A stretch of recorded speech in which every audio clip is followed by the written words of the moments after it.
Okay, so here we're at one of the final stages of filling the post with concrete. We don't fill them all the way, but got our handy little funnel here.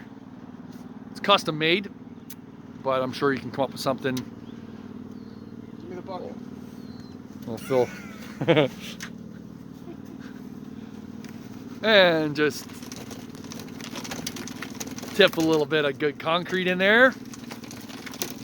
Now when the posts are filled, you might get a little bit of seepage coming out around the bottom rail. And then typically when they're filled, you can hear, you'll come probably about a third, halfway up the post. So that provides stability around that, where that bottom rail penetrates the post against wind load damage and that kind of thing. And we have had some people say that it cracks the post if there's concrete in the post, and with freezing cold weather in say Canadian or northern US climates. That's pretty rare.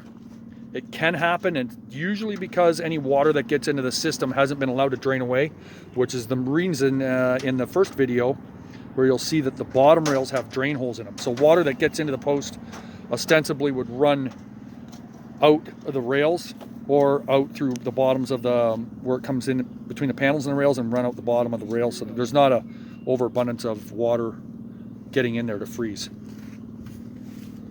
You might want to go along and clean off any excess cement in an hour or so after filling the post. That way it doesn't stay there.